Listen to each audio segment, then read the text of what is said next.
in the studio this morning to start the week off for her thoughts on the Korean businessman's death, Ji-ik-ju. Senator Leila de Lima is with us this morning. Madam Senator, thank you for coming to the show and Happy New Year. Oh, Happy New Year too, Karen. Good morning, and it's a pleasure to be here as always. Both Happy 2017 and Happy Chinese New Year, as I can see with what you're wearing. All right, first, this is new, this is fresh. President Duterte's press conference already naming Dumlao as the mastermind of the Korean killing. Your thoughts?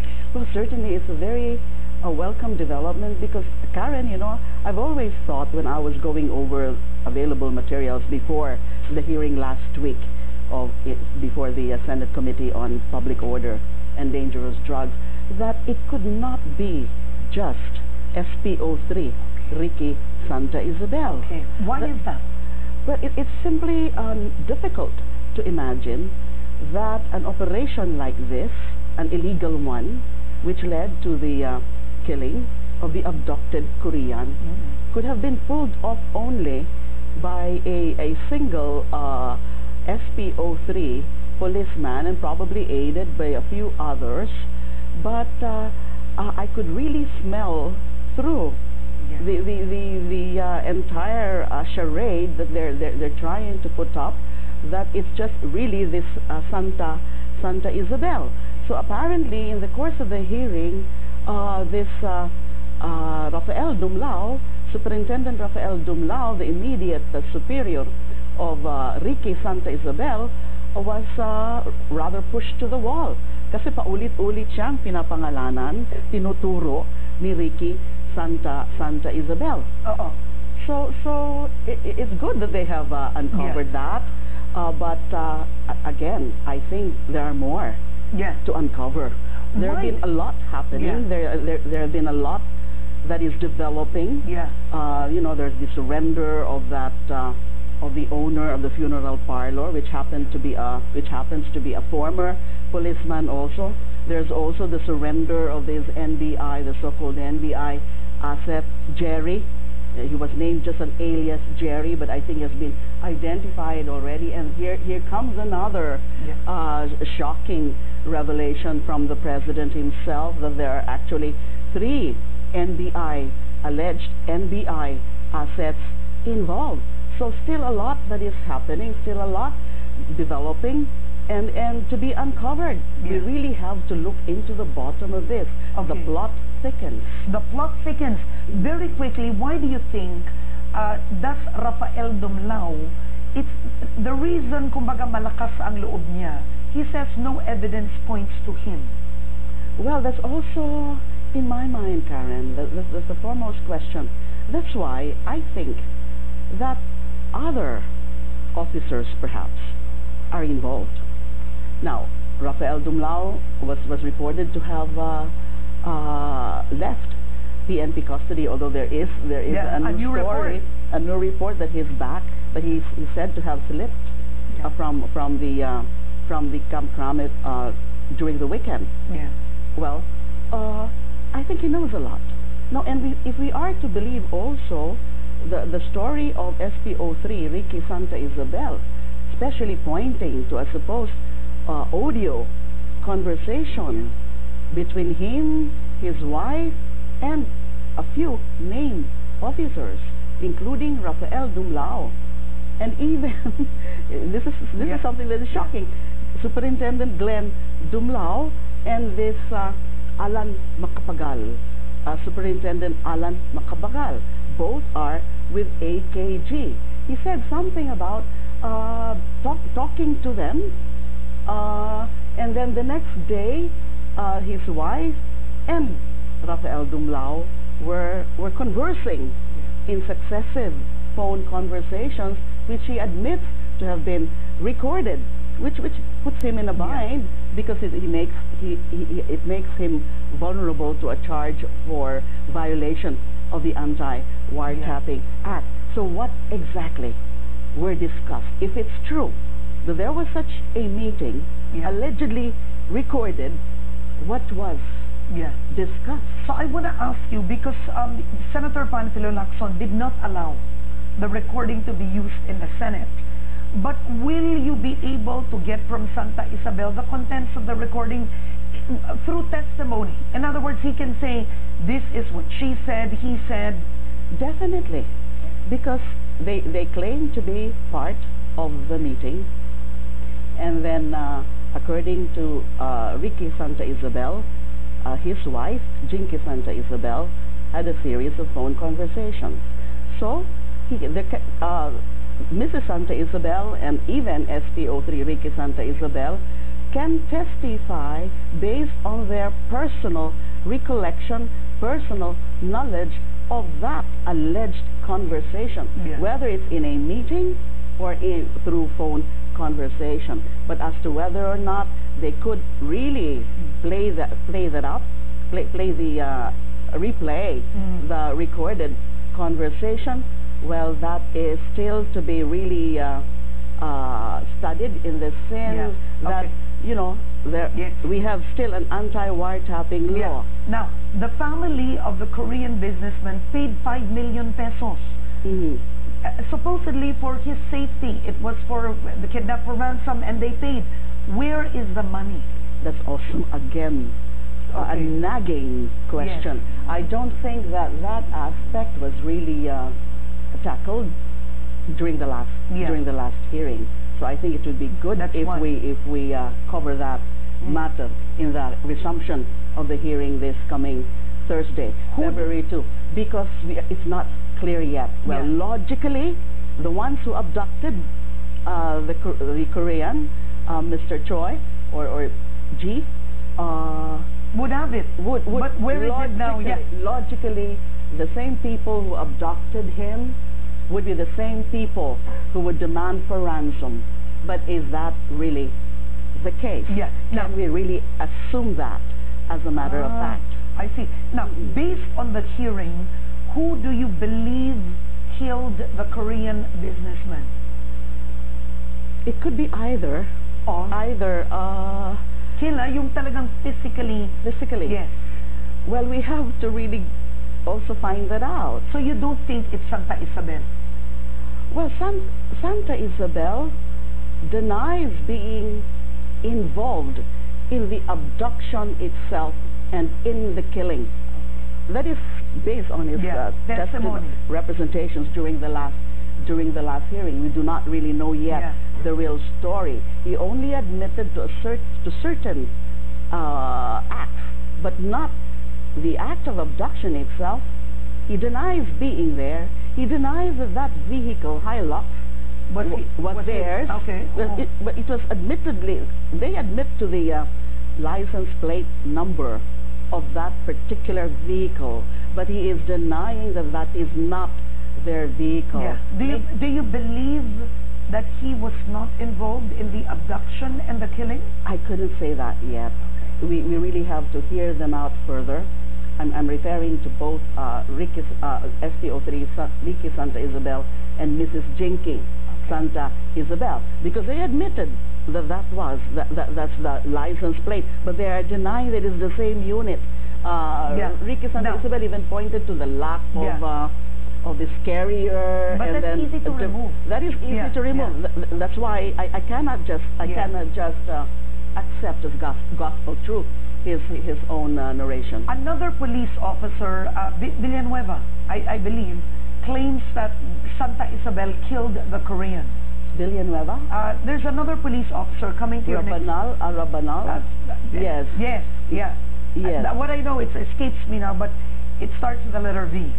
Okay. Point being, he claims he was the one who narrated that Santa Isabel strangled the Korean to death. Yes, so that is an evidence against Ricky Santa Isabel. But that is why, as I think SPO3 Ricky Santa Isabel felt compelled to really gather those so-called documentary evidence which could prove his absence and his non-participation in the act of abduction last October 18th. So is that evidence pointing to, it's an alibi evidence, is that foolproof? Yeah. You believe possibly it's an inside job. You brought it up in the Senate that why not question also the role of the house help was in the Senate hearing, but she was hired a day before the Korean was abducted. Yeah, I got so curious about that when I learned. Me too, yeah. When I learned that she was employed by the couple only a day before the incident. Napakaano naman yan. It's too much of a coincidence and another circumstance, and she admitted that indeed when they were already taken out from the house, she was even allowed to bring her own clothes because well, I don't know why she was allowed to bring her own clothes, because she parang wala nang balak pa bumalik doon sa bahay ng kanyang mga amo. And then she was also not killed. Yes, yeah. She was a witness, an eyewitness. She could possibly identify who killed him, the abductors. And then one interesting point also, Karen, is that in the first affidavit of Miss Marisa, the housemaid, is she has not identified anyone. And then in the second affidavit, she identified one, but it was not Santa Isabel. Yeah. I think it was Yabung or another one, but not Santa Isabel. Now, so I'm curious whether there is another affidavit, a third affidavit, because that affidavit where she identified one, but not Santa Isabel, was November 9, the day before AKG filed the case with the DOJ. Now, but they say, I was inquiring, and based, I think, on news reports, that she eventually was able to identify Santa Isabel. So there must be a third affidavit. Yeah. So these are very curious set of facts surrounding the housemaid. Who is she? Who is she? Part? Yeah. Now the bigger question would be for the PNP. Do you believe that this practice has been going on way before President Duterte came into office? I think so. There are really scalawags, misfits within the ranks. So this has been happening for years already, that policemen themselves being involved in illegal criminal activities, including kidnapping for ransom. But you see, Karen, I'd like to say that this time around, I think these scalawags are more emboldened. You believe? To be engaging in these illicit Or do you believe they are getting caught today? They're also being caught today because in previous cases, in previous crimes participated in by rogue policemen, na nasusolve naman talaga ang mga kaso na yan. But the bigger question is, were those previous cases, all of them, were they correctly solved or fully solved? So kaya nga po, importante ngayon dito sa case na ito, particular case na to, yung buong katotohanan, yung buong istorya, malaman natin. Kasi yung mga you know, para bang sanay na sanay kasi. So what emboldens them today? Well, it's because of the license being given to them by no less than the president, and also echoed by the PNP chief about these killings of drug suspects, about the summary killings, the EJ case. There is undoubtedly a clear license given to them. Of course, from time to time, the president would deny that. General De La Rosa, PNP Chief De La Rosa, would also deny that. But you know, it's too clear to me that there is. So what you're saying, Senator, is you're seeing that these scalawag policemen, who have been scalawags before, because of the Oplan Tukang, they're using this as a license for their own business. Certainly. Union. Being used as a shield, as a cover to commit further illegal acts. So not just out-and-out killings, summary execution of suspects. They say that the victim was allegedly involved in drugs also, but that is still yet to be proven. Was he? Because they're also they also mentioned a Mr. Chua. Okay, now Edward Chua, I guess, who is allegedly involved in drugs. Yeah. Ano to, kasosyo ba ito or what? Now, Senator, as we speak, the group of Superintendent Marcos, 26 of them, are under restrictive custody in the PNP.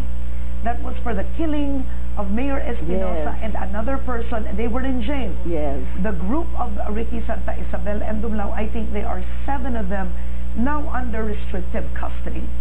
What should General Rolando de la Rosa do? What should the PNP chief do? They should really take it very seriously. They should conduct, number one, honest-to-goodness investigation into those 2 very serious crimes. Yes, committed by police officers. Committed by policemen. And then undertake an honest, comprehensive cleansing of their ranks. Purging of their ranks. The question of many people is, with the PNP, there's due process. With a drug user on the street, there's no due process. Exactly. And the ones being summarily executed are small-time, poor suspects, suspected drug pushers or drug users. Absolutely no due process. And we are not seeing big-time drug lords or alleged drug traffickers being seriously investigated. What about Peter Lim? That's it. That's one example, perfect example. Where is he now? And is there really an investigation being conducted on him? I'm not hearing anything about him. So that's precisely what I've been questioning, Karen, all this time, ever since the so-called war on drugs started. It could not be done this way. And we hear now the president saying that his so-called war on drugs would extend for as long as he's in office. So meaning it's not anymore just 6 months, extended to another 3 months, but full 6 years. Now, so does it mean 6 years of carnage? Just to balance the conversation, isn't there anything positive brought about by the war on drugs? Well, if we think about positive, it's because the bad guys seem to be fearful now. Yeah, but you have more than 1 million surrenderies of drug users. Oh yes, but among those killed are these surrenderies also. Okay. So why are they killing them after supposedly surrendering? So police impunity is the issue. It is the very issue. That is the core issue now, because of the culture of impunity, which brings about also culture of fear among the population. Yeah. Now, do you believe that someone higher than Rafael Dumlao is involved, or could be the mastermind of actually, if it's a racket of this whole system? Because in Angeles City 2014, I think there were 3 Koreans as well. They left the country and paid, they were being extorted money from Pampanga policemen also. So do you believe there would be someone higher than Dumlao? The answer to your question is yes, I believe. You do? I may not have yet the concrete facts, let alone evidence that would indicate such, but that is what is in my mind as we speak, and ever since this whole thing about the kidnap-slay of the Korean happened. So, do you see it as a system in a way of extorting from foreigners? Because if we connect it, you have the Korean story, you also have the Chinese illegal immigrants issue. Yes. So both foreigners. And with the Jack Lam issue, it's roughly the same. There are also incidents, I think, involving Indians with respect to extortion. Okay.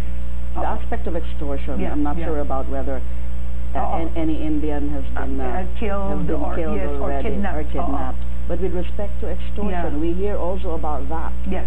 With the Jack Lam controversy, just to refresh the minds of the public, there will be another hearing, and Wally Sombero, who was the liaison, so to speak, between the Bureau of Immigration and the Chinese connection, and Jack Lam is not in the Philippines. Do you believe that Justice Secretary Aguirre